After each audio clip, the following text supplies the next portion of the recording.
জাতীয়তাবাদ আগ্রাসন বিরোধী শক্তি আগামী নির্বাচনে ক্ষমতায় আসবে বলে আমরা বিশ্বাস করি এবং এই জন্য আমরা জনতা দলের পক্ষ থেকে একটি ছোট সংগঠন হলেও যত ধরনের সহযোগিতা করা দরকার আমরা করব এবং এর বিরুদ্ধে যারাই ষড়যন্ত্র করবে, ভারতের সাথে গোপনে মিটিং করবে, আতাত করবে, বিদেশি শক্তির সাথে মিটিং করবে, আমরা সেই বিষয়গুলো নজর রাখছি। যারা এই ধরনের মিটিং করবে, আতাত করবে, বাংলাদেশের জনগণ তাদেরকে প্রত্যাখ্যান করবে।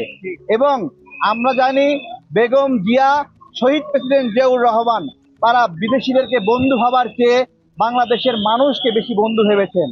এটাই হলো জাতীয়তাবাদের শক্তি। বেগম জিয়া, শহীদ প্রেসিডেন্ট জিয়াউর রহমান তাদের যে চিন্তা আদর্শ, আমরা এই বিষয়গুলো এইভাবেই বুঝি যে দেশের মানুষকে সবচেয়ে বেশি গুরুত্ব দিতে হবে এবং বলতে হবে সবার আগে বাংলাদেশ, সবার আগে বাংলাদেশ।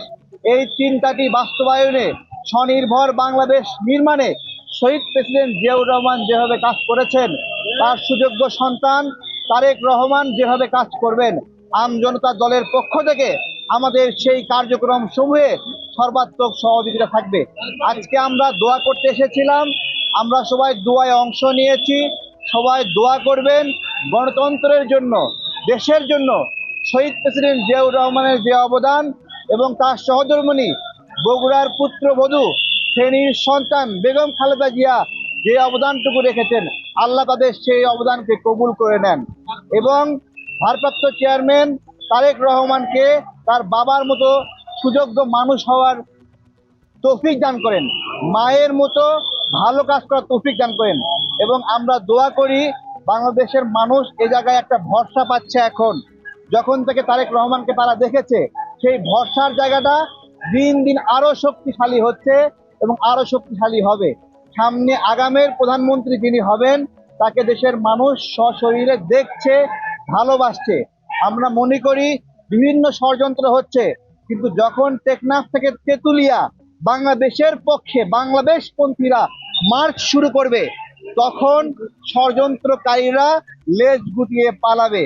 আমরা বেগম জিয়ার কবর জিয়ারত করতে আসছি, নুরুল হক নূর বা কারো ভুল ধরার জন্য আমরা এখানে আসিনি। আমি বিষয়টা অবগত না, আমি জেনে পরবর্তীতে এটা বলবো, আমার সামাজিক যোগাযোগ মাধ্যমে বলবো। এটা সাংবাদিক ভাইরা অনুসন্ধান করেন কোন থেকে কিভাবে হচ্ছে, আপনারা সবগুলো বিষয় খেয়াল করেন, ঠিক আছে?